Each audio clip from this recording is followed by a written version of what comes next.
हर दिन सोचता हूँ कि एक वीडियो बनाऊँगा, ठीक है, उसके ऊपर टेस्ट, ठीक है। ओके गाइस, मैं हर दिन सोचता हूँ वीडियो बनाऊँगा और वो रह जाता है। आज बना ही देता हूँ, ठीक है। इंडिया जो है ना, वो एक नौकर कंट्री है। मैंने बहुत सारे वीडियोस बनाए जिसमें मैंने एक्सप्लेन किया कि इंडियंस को, इंडिया के लोग, रहने वाले लोगों को यहाँ आने की ज़रूरत नहीं है अगर वो अपर क्लास या मिडिल क्लास प्लस हैं, क्योंकि यहाँ पे लेबर स्टाइल लाइफ स्टाइल है। ये लेबर क्लास के लिए बहुत अच्छा है क्योंकि उनके पास मर्सिडीज़ आ जाती है, गाड़ियाँ आ जाती हैं, और वो आईटी के लोगों से उठना बैठना उनका मिल जाता है।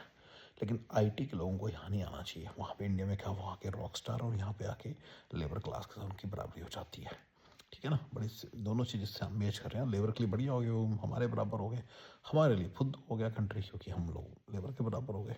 चलिए, तो ये तो क्लियर हो गया कि यहाँ पे लेबर क्लास को आना चाहिए, बाकी लोगों को नहीं आना चाहिए। लेकिन guys, as a country India ना, मैं आपको साफ बता रहा हूँ, ये कोई 25, 30, 5, 10 साल पीछे नहीं है। ये 100, 150 साल पीछे है, और शायद ज़्यादा ही है, शायद 200 साल पीछे है। क्योंकि माइंडसेट भी तो चेंज करना पड़ेगा ना, सारा कुछ चेंज करना, सारे सिस्टम्स चेंज करना, ये कभी भी नहीं होंगे इंडिया में। और शायद ना ही हो तो अच्छा है, क्योंकि फिर वो लेबर क्लास मेंटेन रहेगी और मिडिल क्लास प्लस और अपर क्लास, मिडिल क्लास मस्ती मार सकती है। नहीं तो आपके टैक्सेस में वो पलेंगे, जैसे कि हमारे यहाँ पे अमेरिका में हमारे टैक्सेस पे लेबर क्लास पलती है यहाँ की, राइट। कोई लेबर क्लास से भी छोड़ो, नीचे की क्लास है, वेलफेयर क्लास, जो कुछ नहीं करती, और लेबर क्लास जैसी मेंटेलिटी है, पर करती वो लेबर भी नहीं करती, और उसको पूरे पैसे मिलते हैं। तो ये फिर अगर आप चाहते हो आपके देश में हो जाए, तो फिर ये आपके ऊपर ही उसका टैक्स बर्डन पड़ेगा। अगर आप चाहते हो आपके पार्क, सड़कें सब जुड़ जाएं, तो वो लेबर क्लास नहीं देगी उसका टैक्स का बर्डन आप पे ही पड़ेगा, मिडिल क्लास प्लस और अपर मिडिल क्लास पे, ठीक है। चलिए, ये तो मैंने सारा बता दिया। तो एज ए कंट्री इंडिया पीछे है और पीछे रहेगा, कोई उम्मीद भी नहीं मुझे तो। मैं कह रहा हूँ ना, 100, 150 साल बाद ऐसा ऐसा बनेगा, ऐसा नहीं फिर भी बनेगा, थोड़ी बहुत चीज़ें ठीक होंगी। तो आज की डेट में इंडिया जो है अमेरिका का एक नौकर कंट्री है। इन जनरल एक इंडिया की नौकर क्लास है, कंट्री है। तो जब तक ये है अमेरिका का नौकर, इसको बड़ा फ़ायदा था। ये जो वीडियो है, ये है simple success formula for Modi ji for India.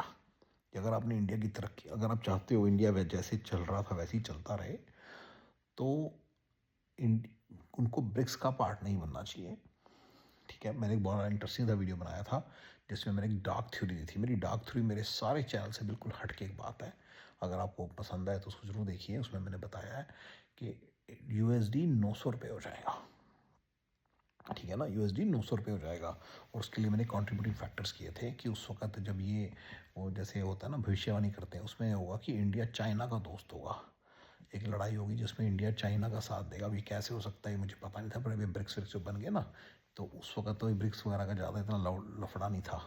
अब देखो, चाइना इंडिया इकट्ठे हो गए और इंडिया यूएसए से अगेंस्ट हो जाएगा, और इंडिया रशिया वगैरह के साथ मिलके पंगे लेगा अमेरिका के साथ, और ये तब होगा। और मैंने बहुत सारे कंट्रीब्यूटिंग फैक्टर्स बताए थे। तो वो मेरी डार्क थ्री को, जो अगर आप बिलीव करते हो, तो वो अब एक बिल्कुल सेपरेट है फ्रॉम माई चैनल। मेरे चैनल में बड़ा चीख चीख के बोल रहे हैं कि इंडिया से अमेरिका मतलब अगर 900 रुपये हो गया, फिर तो यार गड़बड़ होगी ना थोड़ी सी, सोच वो एक अलग बात हो गई। वो सारे मेरे चैनल से अलग बात है, वो आपकी मर्ज़ी है, उसको माने ना माने, सुनिए, just for entertainment purpose. Even मैं भी उसको ज़्यादा कितने टेंशन लो उस चीज़ की।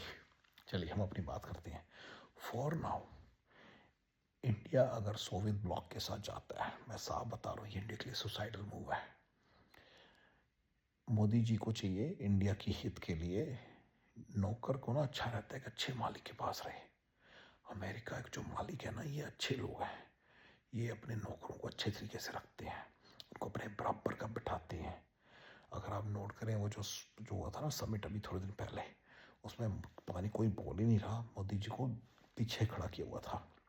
मोदी जी का पुतिन और वो जिनपिंग ना घूम रहे रॉक स्टार की तरह, और मोदी जी लाइन लगा के खड़े हुए हैं सारे लीडर्स के साथ। ये लोग ना अपने नौकरों को ठीक तरह से ट्रीट नहीं करते। ये जो इक्वालिटी शिक्वालिटी, ये जो अपने नौकरों को अच्छे तरीके से रखना, ये फंडा है अमेरिका का, ये वेस्टर्न कंट्रीज़ का फंडा है। ये तो अपने सिर पे लेबर, ये तो सिर पे चढ़ा के रखते हैं। इस बात को समझो, ये सामने बैठेंगे चौड़े होके नहीं बैठेंगे, ये मैं आपको बता रहा हूँ। तो सिंपल सक्सेस फॉर्मूला ये है फॉर इंडिया या for Modi ji, Soviet bloc के साथ ना जुड़ें पहले, और अमेरिकन ब्लॉक के साथ जुड़ें, वेस्टर्न ब्लॉक के साथ जुड़ें, कैपिटलिज्म के साथ जुड़ें।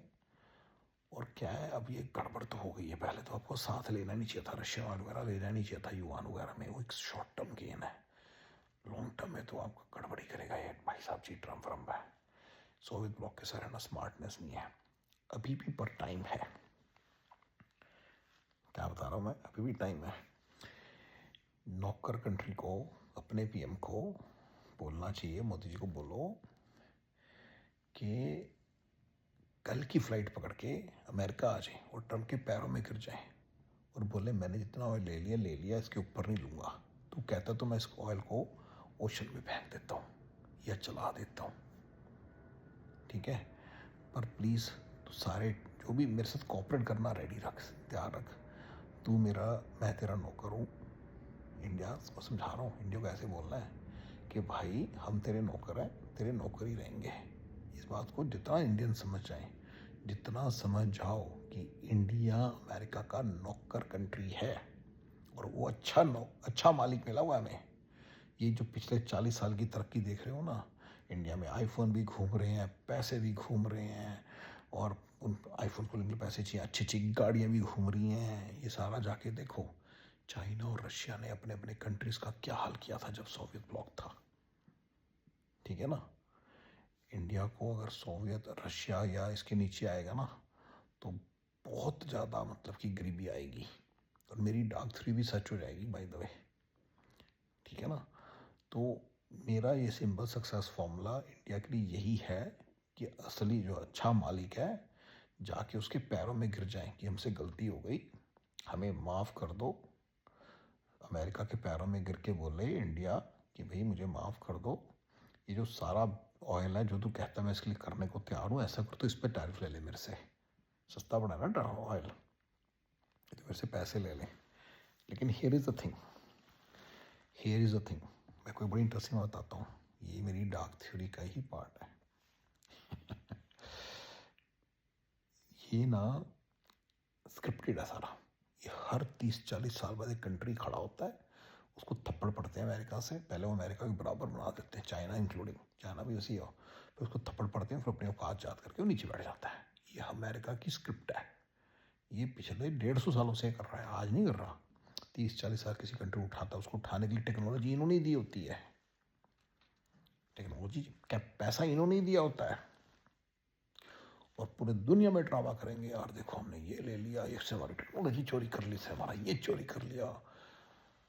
रशिया ने बॉम्ब कैसे बनाया था, एटम बम कैसे बनाया था पता ना, जाके पढ़ो, उसके पास कैसे टेक्नोलॉजी चलेगी, इन्होंने ही दिया है। यही खड़ा करते हैं, यही खड़ा करते हैं।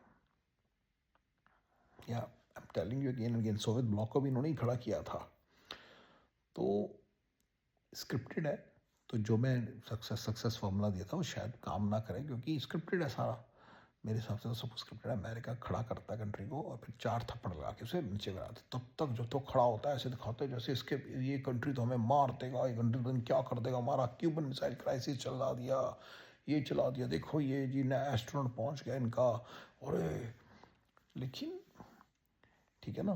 तो ये स्क्रिप्टेड है, तो फिर शायद ना भी करे फॉर्मूला का, क्योंकि इंडिया का भी स्क्रिप्ट में लिखा हुआ है कि इंडिया को अब नीचे, अब ब्रिक्स के साथ जाना है, सोवियत ब्लॉक के साथ जाना है, और अमेरिका की नौकरी छोड़ेगा और चाइना और रशिया के नीचे पड़ेगा। वो तो अपने नौकरों को 4 थप्पड़ लगा के रखते हैं, तो फिर गड़बड़े होगी। तो और फिर वो चाइना और सोवियत का जो हाल होगा उसके साथ इंडिया का भी हाल हो जाएगा। तो ये तो हो मेरे ख्याल से स्क्रिप्टेड भी है। तो इसलिए ये तो जो मैंने सक्सेस फार्मूला दिया तो कोई इम्प्लीमेंट तो करेगा नहीं, तो जो है सो है फिर। हाँ, इस पूरे चक्रम में एक बात याद रखना, अपर मिडिल क्लास और मिडिल क्लास प्लस और obviously upper class of India राज करती रहेगी, और वो हमेशा चलता रहेगा। तो इसलिए कोई इतना नुकसान नहीं होने वाला आपको $900 का भी हो गया तो सिर्फ एक चीज़, आपकी जो NRI दोस्त है सिर्फ चढ़ चढ़ के बोलेंगे, उसके अलावा क्या नुकसान है आपका, आप फॉरेन ट्रिप्स नहीं मार पाओगे, उसके अलावा क्या नुकसान है आपका। 80s में जो अमीर लोग थे उनको क्या मुश्किलें थी, मज़े की लाइफ चल रही थी उनकी। तो Indian people in America like me will keep on living a fuddu life, and Indian people who are in America, in India, will who are doing well to do will keep on living a great life. ये तो मैं and कर पे दोबारा से बता देता हूँ, ठीक है गाइस। बट अगर इंडिया को आगे लेके जाना है, जैसे तरक्की चल रही है वैसे ही चलती रहे, तो इंडिया को प्लीज़ सिंपल सक्सेस फॉर्मूला मेरा फॉलो करना ही पड़ेगा। चुपचाप जाके अमेरिका से वापस दोस्ती कर ले, ना पंखे ले, ठीक है गाइस। और जी, थैंक यू।